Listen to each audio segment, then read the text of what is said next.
Primeiro vamos dar bom dia, né, Jussara? Bom dia, Ney. Seja bem-vindo aqui. A gente já começa falando, ontem foi dia do servidor e hoje a gente tem essa informação aí de mudanças, né, de reajustes para 2022. Bom dia, Ney. Bom dia, Jussara. Bom dia, Virgínia. Tem essas notícias, mas eu queria começar parabenizando a Jovem Pan, a equipe da Jovem Pan. 2 vitórias. Primeiro, a Jovem Pan TV no ar. Canal 576 na Claro, na Sky, de excelente qualidade. E depois a Jovem Pan aqui de Natal, que vocês fizeram uma cobertura excelente dos 110 anos do bairro do Alecrim. Realmente foi uma repercussão muito grande. E eu, que nasci no Alecrim, sou de lá, vivi lá minha vida até a adolescência, fiquei muito alegre com aquela cobertura de vocês. De maneira que eu começo saudando a Jovem Pan nesse momento. E não recordo a indagação que vocês fizeram inicialmente. Com relação ao Dia do Servidor, não é isso? A gente falou aqui desse reajuste que a governadora anunciou ontem, um reajuste de 15% para os servidores a partir de 2022. Cerca de 35 mil servidores, né, devem ser afetados com essa recomposição salarial e tem aí um impacto também na folha do Estado de 111 milhões a partir do próximo ano e seria aproximadamente 8 milhões e meio por mês. Né, esse impacto na folha a partir desse anúncio aí da governadora. Olha, eu não sou da linha do economês, né, de estar cuidando tudo. Embora, claro, a economia é fundamental, o mercado é fundamental, a receita pública é fundamental. Mas também fundamental é o papel do servidor. Tem que haver uma política que prestigie o serviço público. O ministro da Economia começou o governo Bolsonaro chamando o servidor público de parasita. Ora, isso é uma coisa deplorável, não tem sentido. O serviço público tem distorções? Tem. Mas a economia tem, os incentivos fiscais têm, a iniciativa privada tem, todos têm distorções, se a gente for atrás de mudança. De maneira que eu acho que se a governadora tiver realmente os pés no chão e puder pagar esse aumento, eu acho correto, porque, afinal de contas, o servidor não pode, aumenta a gasolina, aumenta a inflação e o servidor público com salário congelado, os servidores federais estão há mais de 10 anos com salários congelados. E essa campanha que nasce de um lobby poderosíssimo do setor econômico, de achar que o serviço público só faz inchar a máquina pública. Sabe por quê? Porque a fiscalização vem do serviço público. O que é que seria um país sem a Receita Federal, sem o CAD, sem a Polícia Federal, sem os poderes funcionando? De maneira que essa é a minha visão. Não sou pródigo, não estou aqui pregando populismo, mas não vou condenar, em princípio, essa decisão de valorizar o serviço público. Ney Lopes, a governadora Fátima Bezerra deu esse flash, eu vou chamar de flash porque ela foi às redes sociais, foi ao Twitter e deu essa informação sem detalhar, sem trazer muitos detalhes de como esse percentual vai ser aplicado e a quem vai ser aplicado. Quais são as categorias? Quais são as categorias, mas ela fala num universo aí de 35 mil servidores. O total de servidores hoje do estado do Rio Grande do Norte, a gente está na casa dos 108 mil. Desses, 1.900 apenas são cargos comissionados. O restante são servidores efetivos e também os aposentados e pensionistas, né, que estão na folha do estado do Rio Grande do Norte. 15% de reajuste foi o que ela sinalizou nesse flash ontem no Twitter, quando ela disse que em 2022 vai começar a aplicar nos primeiros 4 meses. 35 mil do universo de 108 mil, ela agrada ou vai desagradar mais? Na hora em que a gente tem um contingente bem maior de servidores que, como você disse, precisa, sim, de corrigir salários, uma inflação que pode fechar aí o ano com 2 dígitos. Olha, desagrada. Quem não tem aumento não fica satisfeito. Agora, a gente tem que ver que tanto a nível estadual como municipal, como federal, se os governantes tiverem sensibilidade social, eles fazem o possível. E aí é que entra o equilíbrio financeiro, etc. Se só for possível contemplar os que ganham menos, que seja assim. Agora, que vai desagradar, eu tenho certeza que vai, porque ninguém vai se conformar. Mas são circunstâncias que levam os dirigentes públicos a tomarem decisões. Ney disse que não gosta de economês, não vai entrar no economês, mas de politiquês você entende. Você acha que essa é uma sinalização totalmente ligada ao ano eleitoral, sim ou não? Olha, Virginia, eu acho o seguinte, eu digo não pelo seguinte, eu não concordo com essa história de um governante, quer seja Bolsonaro, Fátima ou Álvaro Dias, que mandou pagar, por exemplo, adiantado o salário dos servidores municipais, que seja ano eleitoral. Porque se a gente raciocinar assim, é como o Jussara disse a semana passada, o governante não pode fazer mais nada, porque tudo é ano eleitoral. Eu acho um ato administrativo normal. Se vai ter repercussão eleitoral, que tenha, mas eu não vinculo a ano eleitoral. Vamos falar de um outro assunto aqui rapidinho. A gente está falando ainda um pouco sobre economia. A gente tem uma informação que é destaque hoje no portal da Tribuna do Norte, Ney, falando sobre a Petrobras, que lucrou mais de 31 bilhões de reais no terceiro trimestre desse ano e reverte aí um prejuízo de 2020. E esse assunto da Petrobras vai repercutir muito, né? Eu acho, Virginia, acho que é um assunto que É um lucro no momento em que o consumidor está tendo um prejuízo tremendo, né? Pois é. No produto que a Petrobras vende. Olha, isso é um assunto delicado. Eu não sou estatizante. Eu defendo a economia de mercado, eu defendo a liberdade econômica, eu não sou estatizante. Agora, está provado, sobretudo agora, após a pandemia foi um grande alerta para isso. Tem um economista em Cambridge, muito ligado àquele americano que um bilionário americano que eu não recordo o nome, que ela está pregando a revisão do capitalismo e da economia de mercado. Ou seja, a empresa, no caso a empresa estatal, como também a empresa privada, tem que ter o que Bolsonaro chamou, e ele está certo, viés social. Você não pode tratar a Petrobras e dizer a Petrobras teve 32 bilhões de lucro no terceiro trimestre. O lucro é bom, claro que é bom, não sou contra lucro. Mas você sabe que isso, o Estado de São Paulo hoje diz que os dividendos dos acionistas vão ser dobrados. 64 bilhões é a estimativa este ano. E mais de 50% dos acionistas são estrangeiros. Aí você diz, mas se tirar os acionistas, a Petrobras sobrevive? Eu não sei, tem que estudar. Por exemplo, nós temos 8 refinarias que estão inativadas, estão querendo vender. Se a gente refinar o petróleo no Brasil, a gente pode acabar ou reduzir essa dependência da importação do petróleo. É uma questão de política pública. Mas ao invés de optar por isso, o governo, desde Temer, vem optando pela importação. O óleo diesel hoje é mais de 80% importado, num país que tem potencial de refinar óleo diesel. Então são questões complexas que terão que ser estudadas, certamente não nesse governo, mas no próximo governo. Porque eu, em princípio, não sou dessa linha privatizar a Petrobras. Sabe por que eu não sou? Eu vou lhe dizer aqui. Primeiro, quando fala em privatizar a Petrobras, aí o que é que ocorre? As ações sobem. Quando há crise de petróleo, as ações sobem.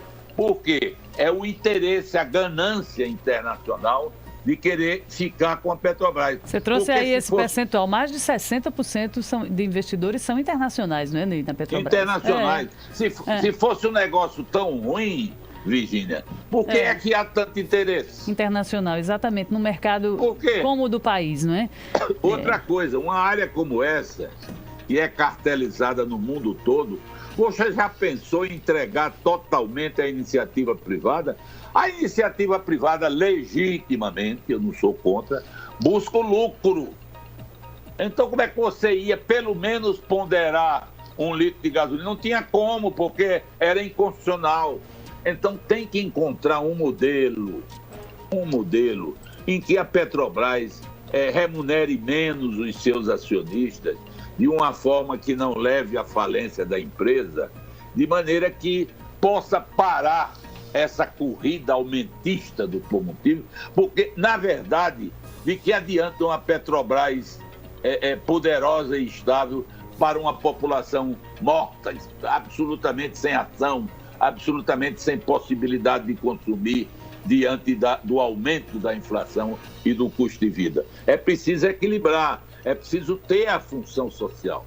E essa função social tem que ser compatível com o capitalismo, com a economia de mercado. Não precisa trazer para cá sistemas totalitários, nem tampouco socialistas no sentido mais amplo do termo. Você pode fazer essas coisas de um maior equilíbrio dentro da economia de mercado, que é o que todos nós defendemos. Agora, só faz por mão forte do governo. O governo tem que fazer. O Estado é a proteção dos necessitados. Ney, para a gente não perder as contas, a Petrobras reajustou o preço da gasolina este ano 15 vezes, um aumento de 74%, né? 74%, 15 vezes. Foram mais de um reajuste por mês, por várias vezes, né? Eles justificam nos números. E o cidadão vai justificar como? Daqui a pouco não tem mais nem bolso, porque não tem o que colocar. É verdade. Daqui a pouco não. Acho que muita gente que ouviu agora disse, Ney, já estamos sem bolso, assim, né? É verdade. Ney, você falou aí ainda há pouco sobre o presidente Bolsonaro. Eu vou trazer aqui dois assuntos sobre o presidente. Bolsonaro que desembarca hoje na Itália, né, para a reunião do G20. E depois a gente pode já trazer também as informações do TSE, que absolveu Bolsonaro e Mourão naquele processo, naquele processo de fake news nas eleições de 2018. Ele hoje chega à Itália. O G20 é um grupo formado pelas 20 economias emergentes do mundo. Eu sou muito favorável à participação internacional. Eu acho que um parlamentar, um governante, não pode ficar olhando só o seu chão. E, sobretudo, hoje, com a globalização. Areja as ideias, vê alternativas, etc. Então, ele hoje no G20, vamos ver como ele vai se conduzir. Eu lastimei ele não ir a Glasgow na reunião do clima. Era importante para dar certas informações que realmente são deturpadas em relação à preservação do meio ambiente no Brasil. A governadora está de malas prontas para lá.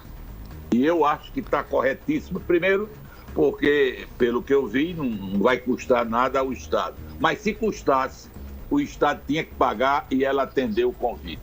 Porque o Rio Grande do Norte ter acesso a um fórum internacional, muita coisa pode... Eu tenho muita experiência disso, que eu vivi no parlamento latino-americano. Eu conseguia certas coisas que poderia trazer para o Rio Grande do Norte, mas que nunca consegui sensibilizar os governos estaduais naquela época, nunca.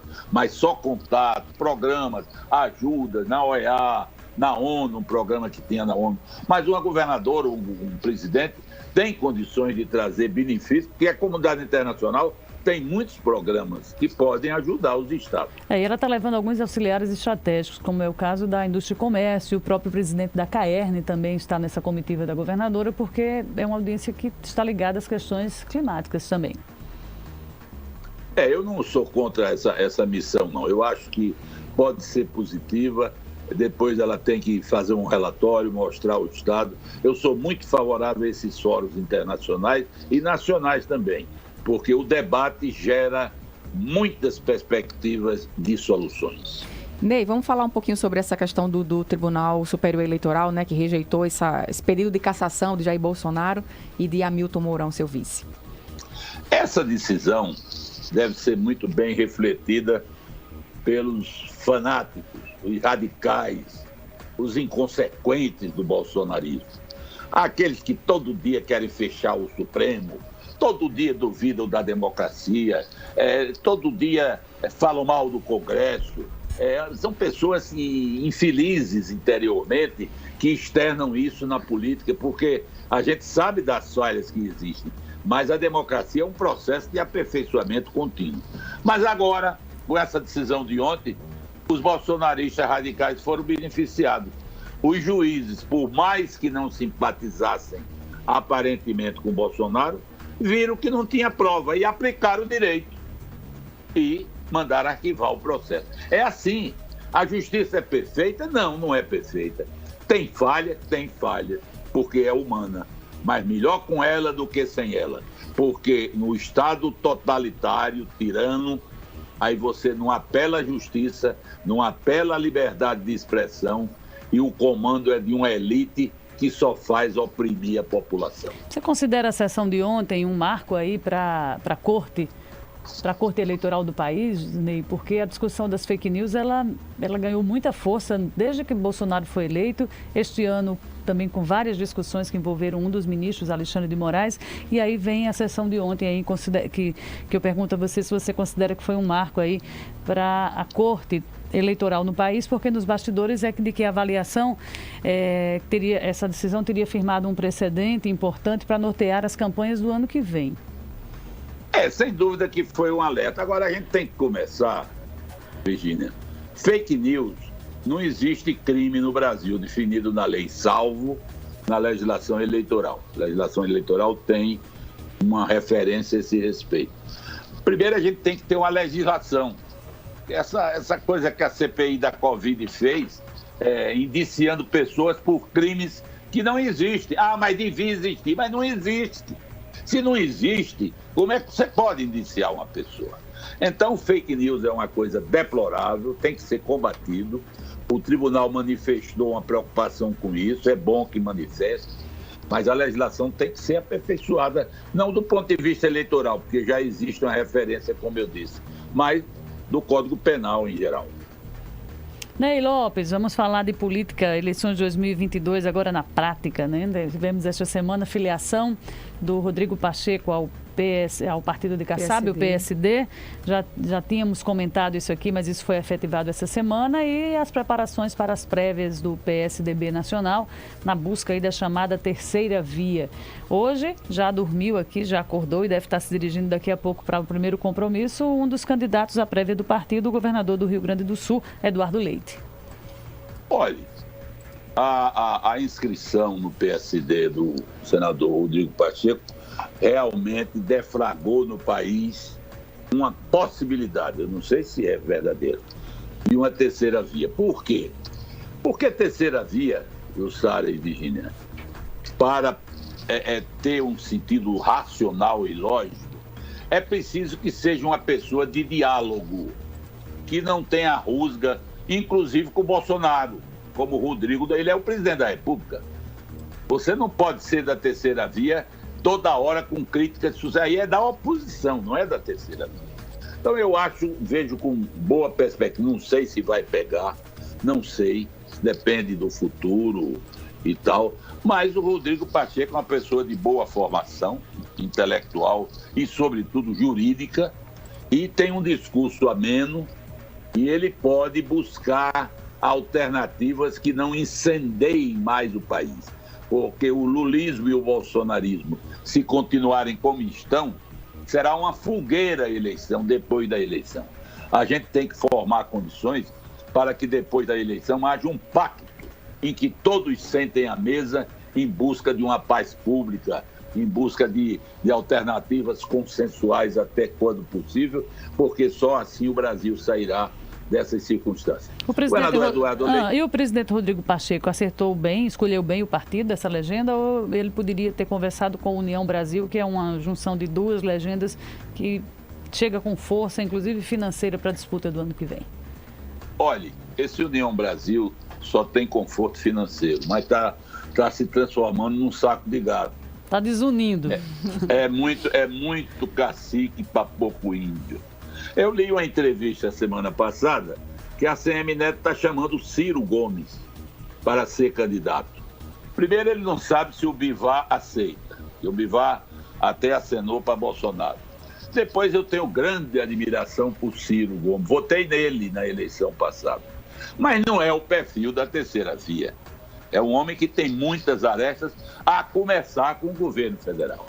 Então, a União Brasil é bom negócio para quem quer usufruir do fundo partidário.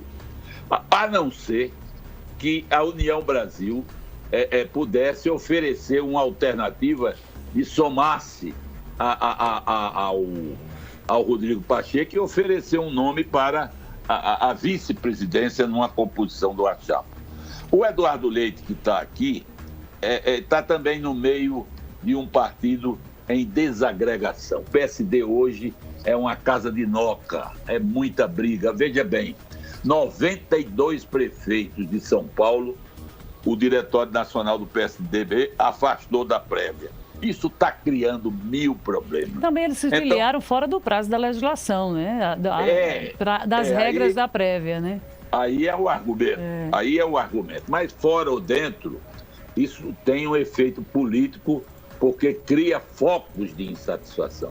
E isso para um partido é muito importante. Por quê? Porque fatalmente no final sairá dividido. Saindo dividido não é bom, não será bom, a não ser que eu esteja errado. Se eu tiver, é até melhor. Agora, eu tenho uma boa impressão do governador Eduardo Leite. É um rapaz inteligente, coloca bem as coisas. E eu torço que ele fosse o vice-presidente de Rodrigo Pacheco. Seria uma dupla boa. Essa é a chapa de Ney.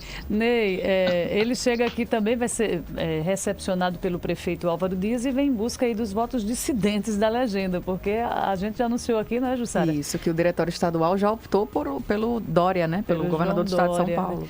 Essa dissidência pode ter reflexos aqui nas eleições locais de 2022? Não, eu acho que não. A não ser apoio de fundo partidário. Né? O problema maior de se relacionar com cúpula de partido é o dinheirinho do fundo partidário. Mas politicamente não. Politicamente cada qual cuida da sua vida, monta seus esquemas. Eu acho que não influi, não. Então, daqui a pouco, só para informar os ouvintes, ele já dormiu aqui na cidade, se dirige para o Versalhes, vai dar uma entrevista coletiva às 9 horas da manhã, está marcado, logo depois aqui do Jornal da Manhã. E, em seguida, ele tem agenda no Piauí. E o Colégio Eleitoral do PSDB no nosso estado, Ney, é um dos mais cobiçados do Nordeste, porque tem é o único prefeito de capital do PSDB é daqui e uma presidência da Assembleia também no Partido dos Tucanos. E às 10 horas no Pan News em Revista, Virginia Celli traz também aí os detalhes desse encontro aí com o governador do Rio Grande do Sul. Vamos falar da CPI da Assembleia aqui também, Ney? Vamos trazer um pouquinho rapidamente aqui para a nosso legislativo local. Realmente, Jussara, tem fatos novos, né? Eu tenho acompanhado que estão chegando provas do STJ, e, naturalmente, essas provas vão instruir a pauta da CPI. Não há dúvida que é uma forma de ajudar ao esclarecimento dos fatos. Agora, eu tenho aquela posição de sempre. A CPI vai ter muito pouca influência. Isso será decidido, já que está judicializado, pelo tribunal. Mas, como a CPI está instalada, ter acesso a essas provas e fazer uma investigação à parte é uma tarefa que ninguém pode ser contra, é normal. Na semana que vem estão previstos depoimentos de depoentes nacionais, ligados diretamente à questão da compra dos respiradores. Um deles é o prefeito de Araraquara, né, que já entrou aí com um pedido na justiça para não comparecer aos depoimentos marcados para a semana que vem aqui na Assembleia do Rio Grande do Norte. Já temos ações aí que devem ter decisões no final de semana. Parece que ele quer mandar o chefe de gabinete, né? E já pediu essa autorização aí, já está entrando na justiça para conseguir essa autorização. Agora, grande discussão que envolve hoje a CPI é a questão da participação do Rio Grande do Norte no consórcio Nordeste. Todos os nossos entrevistados, quem passa aqui na bancada, eu e Jussara, a gente sempre pede a opinião sobre a participação a importância da participação do governo do Rio Grande do Norte num consórcio como esse, que durante a pandemia viveu 2 episódios. Um dessa compra coletiva de respiradores que não deu certo, dinheiro que foi desviado pela empresa que ganhou o processo para fornecer, e o outro também foi aquela tentativa frustrada, Ney, da compra de vacinas russa. Vale a pena o RN continuar no consórcio Nordeste, na sua opinião? Não, eu acho que não. Eu acho que com esses indícios, com a judicialização, sobretudo com a judicialização diante de indícios veementes, até de corrupção, era o caso do RN não fazer esse pagamento mensal, se não me engano é de R$1 milhão. 800. Eu acho que a governadora podia, ela não faz para não desagradar o colega petista da Bahia, que é quem coordena tudo isso. Mas eu acho que era uma atitude correta e ética da governadora se ela dissesse, não, diante das dúvidas, duvide. E eu não tenho como pagar isso porque estou precisando de recursos. Eu ouvi a opinião de uma das pessoas próximas da governadora e ela dizia o seguinte: não faz sentido se sair de um consórcio, o que a gente quer é que as pessoas que praticaram erros dentro do consórcio, que elas sejam punidas e que respondam pelos atos irregulares cometidos dentro do consórcio. E aí ele citava um exemplo: já pensou se a gente faz parte de uma legenda de um partido e dentro do partido tem corrupção, aí eu tenho que sair do partido? Ele fazia esse tipo de indagação. É um argumento irracional, me desculpe, absolutamente vazio. Aí não é sair de partido, né? É um assunto que já está na justiça. Se está na justiça, a solução vem da justiça. Então, se você está vendo a justiça fazer apreensão de documentos sigilosos com indícios, como se diz, de corrupção, justifica plenamente o ente público botar um pé adiante e dizer: olha, espera aí, eu não tenho dinheiro para risco, não. Até porque uma solução dessa demora 1 ano, 2, 3 na tramitação judicial e o povo está morrendo de Covid, precisando de dinheiro para assistência. Eu não acho de jeito nenhum esse argumento aí da assessoria da governadora uma coisa lógica. Se fosse algo assim que não envolvesse interesse público, que não existisse indícios de prova, era até possível admitir. Mas nesse caso não, na minha opinião. Ney, a gente falou já aqui sobre a política nacional, mas tem um outro assunto que também está gerando muita repercussão durante essa semana, que vamos retomar aqui rapidamente, que foi Roberto Jefferson, né? Aquela ruptura que ele falou aí com o presidente Bolsonaro, defendendo inclusive Mourão para a presidência da República, né? E pedindo afastamento dos filhos do presidente Bolsonaro, é isso mesmo? Isso foi o temperamento de Roberto Jefferson. Eu conheço, fui colega dele mais de 15 anos. É um temperamento muito instável. Aí você imagina o temperamento dele com o de Bolsonaro, o que é que pode dar, né? Junte os dois. Dois fios desencapados, né? É verdade, Jussara. Dois absolutamente emocionais, etc. Então, ele escreveu uma carta atacando os filhos do presidente, dizendo que o candidato devia ser Mourão. O Globo publicou ontem com detalhe. Isso prova, naturalmente, ele está doente, está preso, está com uma instabilidade emocional muito grande, mas com esses fatores todos existindo, Roberto Jefferson não deixa de ser Roberto Jefferson. E ele, nessa carta que ele escreveu dentro da prisão, né, ele disse o seguinte, Ney, que Bolsonaro se cercou de viciados, e aí ele cita nomes: Ciro Nogueira, Valdemar da Costa Neto, e que se tornou um deles. Exatamente. Ele nunca se deu bem com Valdemar. Ciro não, porque Ciro é mais novo. Mas a briga dele com Valdemar vem de muitos anos.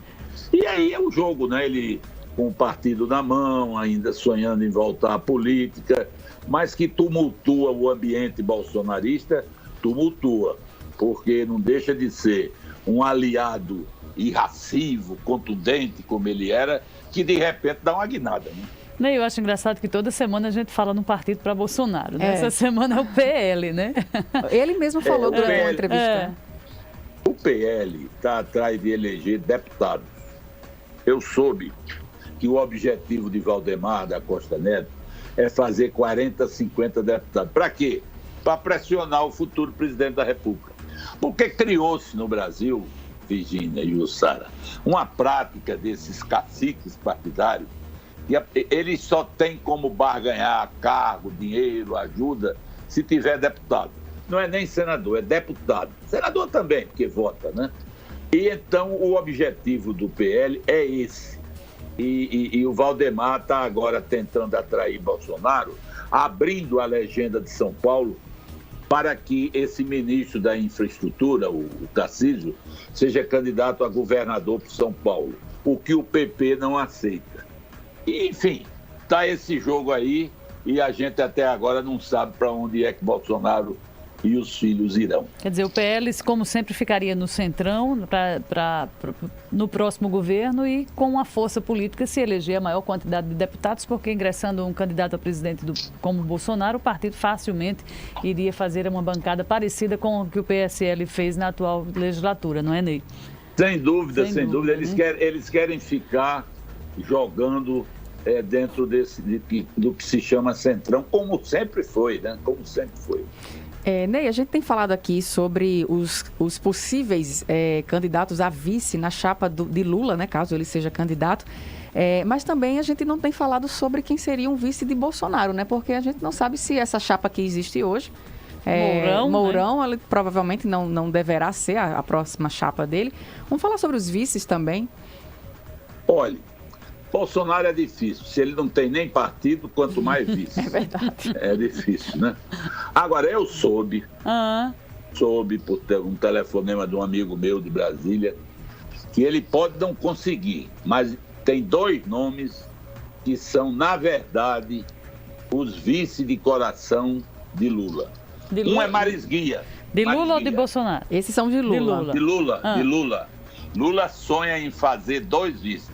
É claro que ele se adaptará a outras, mas ele quer Maris Guia, que ele acha uma pessoa fiel a ele. Maris Guia foi deputado comigo, eu conheço bem ele é dono de uma rede de escolas, até no Japão ele tem, é um mineiro. E ele foi ministro de de Lula, do turismo. Lula gosta muito dele. E outro nome que Lula sonha é Henrique Meirelles, que quer ser senador por Goiás. Lula também sonha em fazer Henrique Meirelles. Em resumo, Lula não quer ninguém da esquerda perto dele, só quer ou da direita ou do centro. A possibilidade da empresária Luísa Trajano descartada, né? Descartada. Isso é a imprensa que naturalmente levanta, eu não acredito. Porque você veja o seguinte, tem uma pesquisa da Quest, é um instituto de pesquisa. Eles fizeram uma pesquisa semana passada, na resposta espontânea para presidente da República, deu 55% de dúvida. O eleitor não sabe em quem vai votar. 55%. Então você adivinha que isso é uma eleição que não está definida. Se for verdade isso. Essa história do percentual de Lula e de Bolsonaro é porque são os 2 radicais, eles têm o mesmo estilo, apenas com ideologia diferente, e eles têm os fanáticos de um lado e o fanático de outro, mas há uma massa que não está aí. Há uma massa de decepcionados, tanto com Lula quanto com Bolsonaro. Você não se engane. Se eles mudassem o estilo, e aí a gente vê que Lula tenta mudar, querendo atrair alguém do centro. Bolsonaro, eu não sei quem ele vai optar para ser seu companheiro. Mas a indefinição com relação ao candidato à presidência da República é uma verdade no Brasil. Não há ainda 55% de indefinidos. Ainda entraria aí Fábio Faria no rol de possíveis vices de Bolsonaro? Não, eu respeito, é da terra, não quero falar mal, mas isso é uma coisa, eu não vejo o menor sentido. Esse negócio de ser genro de Silvio Santos já esgotou o que ele tinha que ganhar com isso. O baú da felicidade, Ney. O baú, foi esse baú que levou ele para onde está. Agora, ser vice, por quê? Não, mas Fábio Faria hoje é ministro, está fazendo um trabalho, claro que é para auxiliar diretamente os louros ser do governo Jair Bolsonaro, mas ele teve uma influência no governo federal, é um rapaz jovem, tem essa condição aí de estar dentro de um grupo de comunicação forte, o segundo maior do Brasil. Isso não são critérios aí de um perfil de vice? Não, acho que não são, não. Dentro do contexto, ele pode até ser, e eu não estou subestimando, nem estou falando mal, mas eu acho que teria que ser alguém até de um estado que trouxesse uma participação mais substancial à candidatura de Bolsonaro. Vamos acompanhar se essa porta da esperança vai se fechar ou não. Ney, a gente está, infelizmente, acabando aqui o nosso tempo. Agradecendo mais uma vez todos os nossos ouvintes, espectadores aqui participando pelo chat. Manda um alô para a turma do YouTube. Parabéns, vamos lá. Bento Egídio aqui conosco participando. Nunes Silva. O Birani Alencar, ele disse que esse quadro de Ney deveria se chamar Ney Sem Mimimis. Olha aí, que legal. O Betinho Alves aqui também com a gente. Paulo Eduardo Martins. Cleison Adriano. Júlio César Pessoa. José Soares Guedes, todo mundo aqui participando, acompanhando a participação de Ney. Um abraço para Gilson. Todo mundo gosta também muito nosso ouvinte, aqui. Ele gosta muito. Andréa Ramos é outra jornalista de carteirinha que sempre está com a gente. Às sextas-feiras a gente tem a ilustre presença de Ney.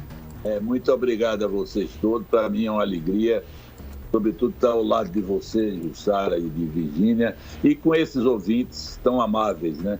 A gente aqui diz o que pensa, porque, afinal de contas, eu tenho uma vida muito longa na política, vivi em Brasília mais de 20 anos e procuro ter uma concepção. Não quer dizer que sou dono da verdade, eu posso até dizer muita besteira, mas, afinal de contas, eu procuro interpretar os fatos, né? E eu quero anunciar que diariamente eu escrevo no meu blog um comentário sobre o assunto político. Meu blog é blog do Ney Lopes. Todo dia eu tenho um comentário atualizado sobre o assunto do dia. De maneira que é uma forma, um hobby até, para acompanhar o processo político. E fica a dica aqui para os nossos ouvintes acompanharem o blog de Ney também, já que ele está aqui na sexta-feira, mas durante toda a semana tem a oportunidade de acompanhar, né, as palavras elegantes do nosso amigo jornalista Ney Lopes. Um abraço para você, Ney, um excelente final de semana. Obrigado a você, Jussara. Obrigado a Virgínia, mas eu não quero terminar sem antes mandar um abraço para os comerciários. Amanhã é o Dia do Comerciário. É uma atividade muito importante, o comerciário. O comércio, além de aglutinar, de oferecer muito emprego, sustenta uma cidade como Natal, que não tem assim, atividade industrial, vive à base de serviço. E o comércio influi decisivamente. Então eu quero cumprimentar aos comerciários pela participação que eles dão efetiva para o desenvolvimento do país, especialmente no caso aqui de Natal. Muito obrigado a todos, bom dia e bom final de semana. Bom dia, Ney, saúde para você. Agora 8h46. Repita. 8h46.